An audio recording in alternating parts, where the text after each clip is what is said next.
Hello friends, welcome to Acharya 90 FM, your own radio. Myself Tejaswini. In our guest interview today, we have invited our guest Mandar Bhanushe sir. Welcome to our Acharya 90 FM Thank studio. you. Let me tell you about Mandar sir. He is a head of a faculty of science and technology, and also he is idol of University of Mumbai, that is Institute of Distance and Open Learning. So we will be knowing more about idol. So first of all, Mandar sir, I would like to ask you about what is exactly idol and how is it progressed over the years. Thank you very much for inviting me to this Acharya 90 FM radio station here. Dear friends, IDOL is Institute of Distance and Open Learning, and it is a distance education institute which was constituted long back, 50 years before, in 1971. It began with very handful of students in the year 1971 as Center for Correspondence Courses. That was the name which was given to it in the initial days. Later on, when we got more students enrolling into this Center for Correspondence Courses, we upgraded it to Directorate of Distance Education, which later got upgraded as an Institute of Distance Education, and later in 2008 we renamed our institute as Institute of Distance and Open Learning, IDOL. The reason for all this 50 years of development from the nomenclature itself says that progressively we have evolved in the last 53 years. So what began as a very small experiment to give opportunity to students to learn through distance, through correspondence, became a formal activity where with from 600-800 students in 1971, today we are catering to more than 80,000 students per year annually, and it has been growing from few programs to 17-18 programs in 2023. That is how the IDOL has progressed in the last 53 years. Yeah, great listening about your development in distance learning, and we have seen in during the COVID period more of us have gone for distance learning more. So doesn't distance learning take away from classroom experience? We would like to know. We have seen now students are not ready to come to classroom and take proper education, so they are more focusing on distance learning. So how you feel about that? Well, there are 2-3 different things which we have to understand with today's generation. Number one is teachers and institutions and colleges have to reflect why there is a decrease in the classroom presence by the students. It's a separate domain of study where all higher education institutes have to really work on. But it is not like that. We cannot conclude from that because of distance education, students are moving out of classrooms. It is not like that. Whereas, in fact, if you see it the other way, I can give you one very nice example of a program which we offer in IDOL. We have a program called as MA Education. And if you do MA Education through regular mode, through a college, 50 hours of learning is required. Classroom learning is required. A learner has to spend 50 hours in a classroom. When we started a hybrid mode where one of the course was conducted through online mode and the rest of the papers were conducted through offline mode, we found out that in the end of the year, MA education students spent more than 180 hours in that one paper which was offered online. So we just can think about this classroom dynamics of online mode, where otherwise a learner would have spent only 50 hours inside the classroom teaching. But because it was made online, the participation went three times more than what was expected. Now, why is this happening? It is happening for multiple reasons. Number one, self-paced learning. I am a slow learner, but in a classroom, you have no provision where you can go with your own speed. The teachers have limitations, so they have an average way of communicating the subject. So they have to balance between the good learners, the fast learners, and the slow learners. Average learners. Average. So the policy of a teacher is average. But if I'm a slow learner, classroom lecturing is not going to help me. So why people are turning towards distance or online mode is basically self-paced learning. That's the first reason. Second reason is our students are now multi-dimensional in nature. They want to have lot of things in their plate. So they don't want to only eat chapatis. They want to eat chapatis also, pizza also, burger also, and many more things, and at different time zones. So now that is what the distance education provides, the facility of anybody, anytime, anywhere. So anybody is having the facility to learn, no restrictions of geographical limitations, anytime, Midnight 12 o'clock I want to learn, there is a provision to learn. Okay. Morning 4 o'clock I want to learn, there is a provision to learn. Physical classrooms have constraints from that angle. And anywhere. So if I'm traveling for 1.5 hours in a local train in Mumbai, for example, I don't have any other option other than mobile phone. If I don't have any educational content on my mobile phone provided by my college, what will I do? I'll play Candy Crush or something else like that. So distance learners have increased in manifold because of these 2-3 different things which they get through distance education. And classrooms are going to remain. They are not going to go away. So physical classrooms have their own importance. They need to change their strategies to bring back their students to their classrooms. That is what I can say. Yeah, and now we see many of the schools also, they have started distance learning. Like small kids also, they use the mobile, and rather many of the institutions or they provide online distance training. Right. What you feel the impact is like there are many apps also in mobile app. So they parents also they have thinking that our children, instead of going to school, dropping them, getting them back, and finding it quite risky, and even parents are also busy in their schedule, so they feel like a student should learn online. So most of the time they feel that students should have training through the mobile apps. So what do you think on that? Well, again, there is no one specific answer which I would like to give to this question, because one thing is definitely sure, that you cannot give contract as a parent. You should not give a contract to any particular mobile app or any particular college or any particular school. The moment parents start thinking that this is a contract, this is the amount of fees I have given, now it is your lookout. Yes. Then there will be a problem. It's a mutual work. Something has to be done at home, something has to be done in school, in college, something can also be done additionally at some other location. So this is why parents are putting their students into this competitive environment of coaching institutes, or making them enroll for some kind of because of some advertisements which are bombarding in the newspapers and TV channels. That is something what we say, it's a kind of phase in which we are all going. People experience it later on and then they turn back. So it will not stay for a longer duration. But you also have to accept this fact that education technology or edutech companies, this is going to cover the market heavily in the coming days. If you just want to take some statistics, $450 billion is the investment in the edtech companies all over the world. If $400+ billion is what people are investing, they are expecting returns.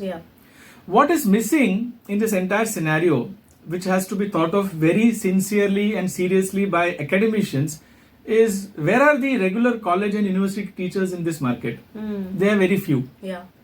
Because we have not come out of the traditional mindset of classroom teaching. Today morning I gave one session in a college. I told the teachers that is this a situation that we have given contract to Harvard University, Oxford University, Princeton University professors to offer online courses? It is not like that. Anybody in any college in Mumbai University also can offer online courses. Who has stopped us from doing that?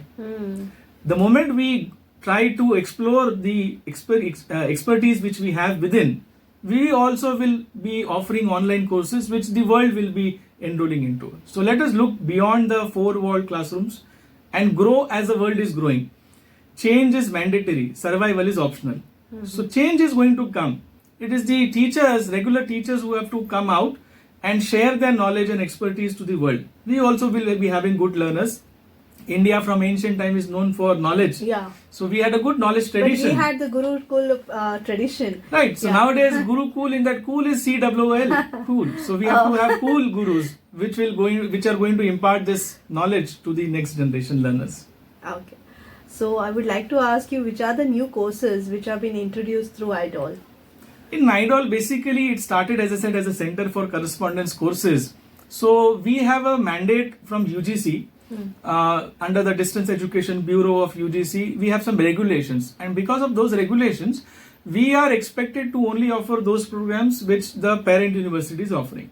So like we have BA, BCom, BSc IT, BSc Computer Science, MA, MCom, MSc IT, MSc Computer Science, MCA, MSc Maths.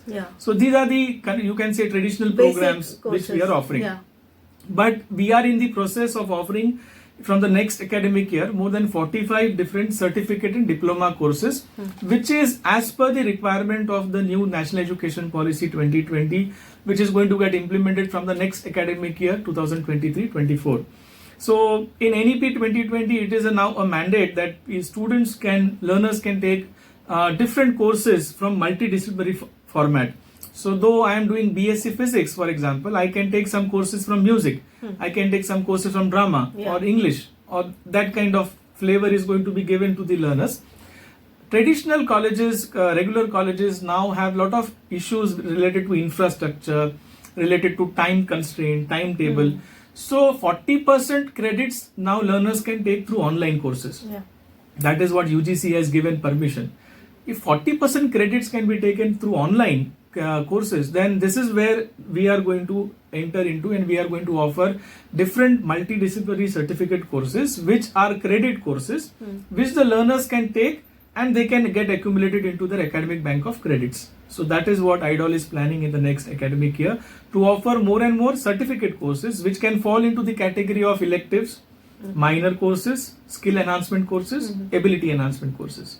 So that is where we are currently working, and hopefully in the next academic year we'll come out with minimum 40 to 45 different certificate courses for all disciplines. Oh, that's great. Now I would like to ask you about the radio station which you will be running in the couple of days. So it is a Radio Must, right? So I would like to share with our listeners also regarding Radio Must. The university is having their own radio station and it will be going on air very soon. So let us know about what is Radio Must about. Oh, thank you for asking that, and I'm really happy to share with your listeners also that MUST, which is Mumbai University Students Transmission. It's an acronym of that. So Mumbai University Students Transmission, or in short MUST Radio. It is MUST, if you can spell the acronym with English meaning, it is must. Must, yeah. If you say it in Hindi, Marathi, it is must. So it is both the ways, the connotation is very good. So it is must and it is very must. Must Radio is the university's very old FM radio. Okay. And through FM radio, we were offering a lot of programs. In fact, we had one very nice initiative. We had done one full year, a program called as Math on Air. Mathematics on air. Yeah. And one full year, mathematics was dealt through radio programs, and people were really surprised at the end that maths can be done online, and that too through radio. Because we are used to teaching theorems and problems. But that radio program was completely different because it was talking about real life applications of mathematics. So radio is very powerful tool, and I'm very happy that Acharya Marathi College also has started this community radio. In fact, we all listeners should actively get involved in that. What is the logo, or you can say what is the motto of Must Radio? It is a community radio run by the students for the students. So we are going to have lot of certificate courses like RJ certificate course, sound recordist, mixing, editing, voice modulation, those kind of programs, certificate programs we are going to offer for students. So mass media students can be very much benefited from this. Anybody who is interested in the radio activity can get connected. That's number one.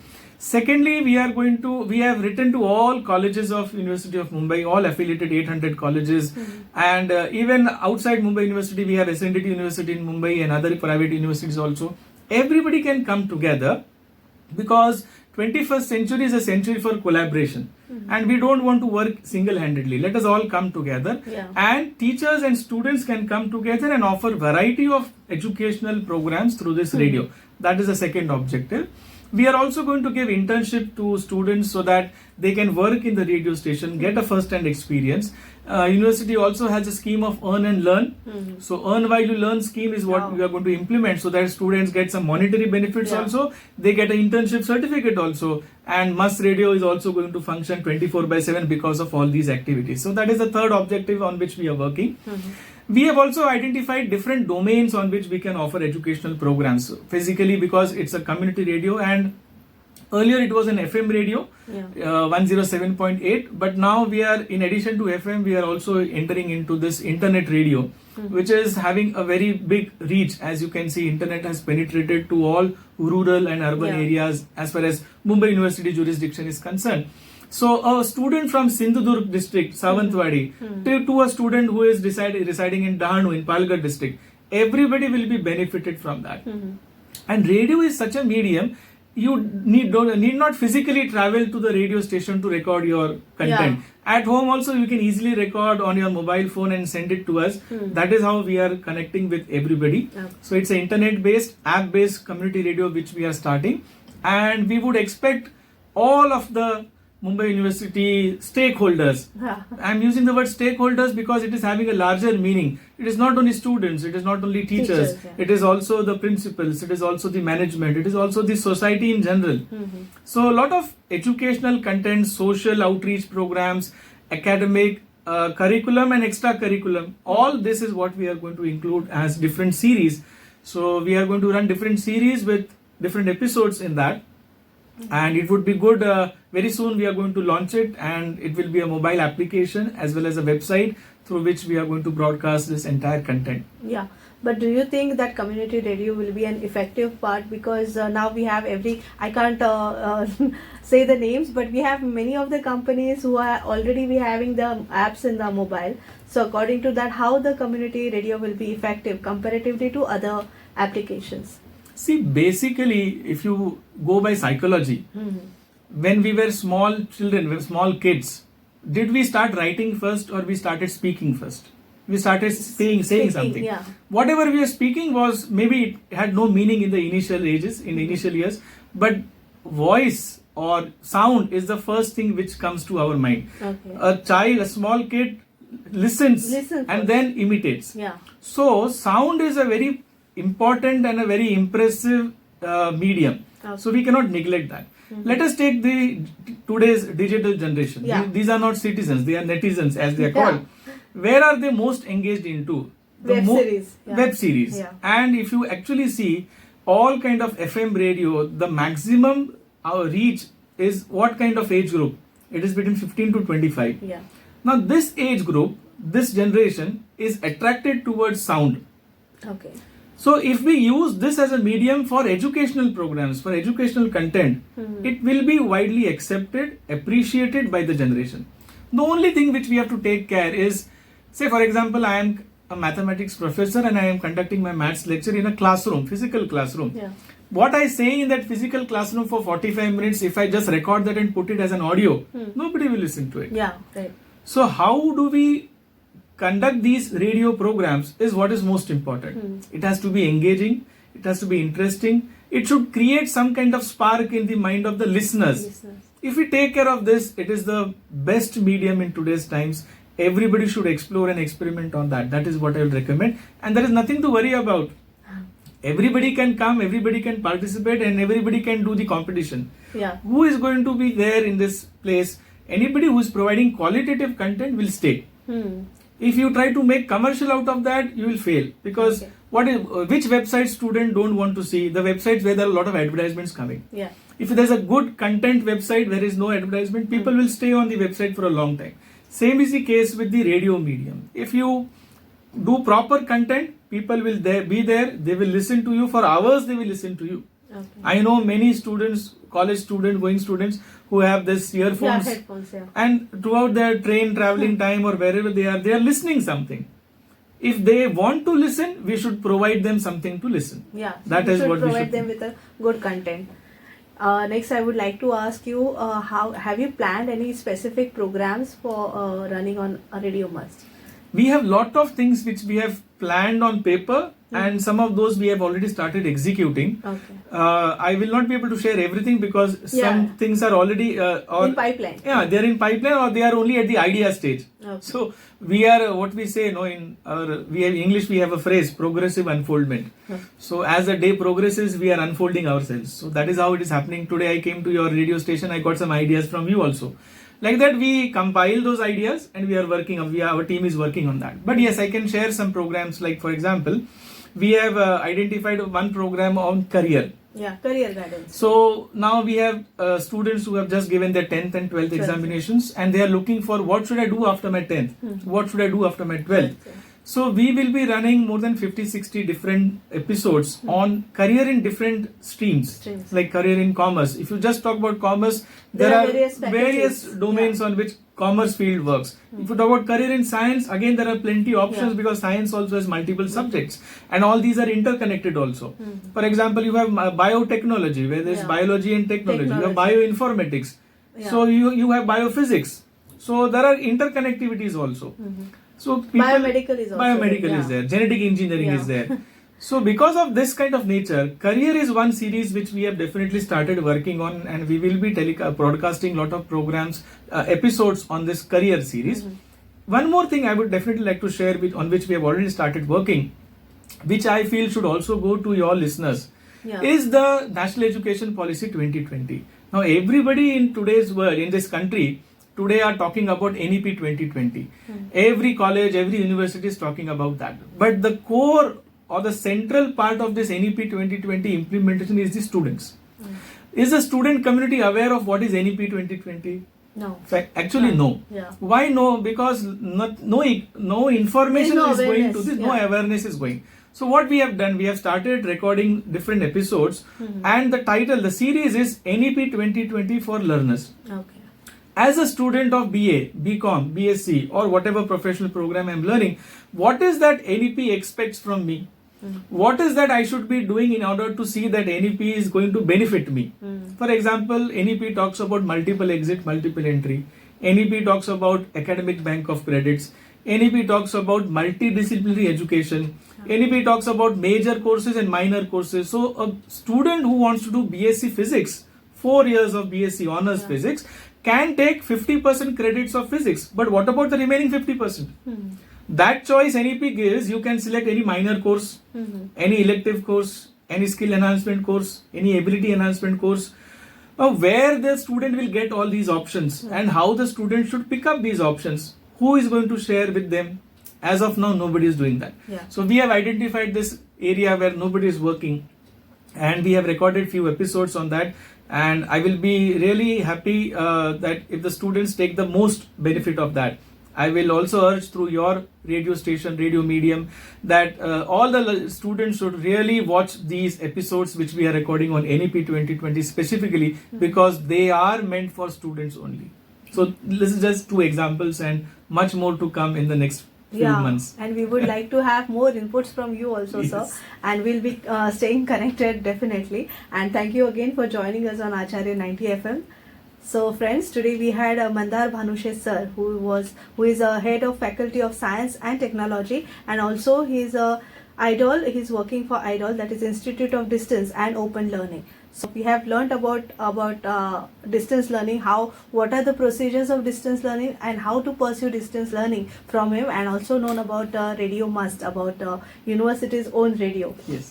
So we will be meeting up in the next segment. Till then, myself Tejaswini signing off for today. Keep listening Acharya 90 FM, your own radio.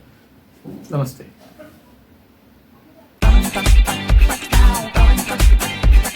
Acharya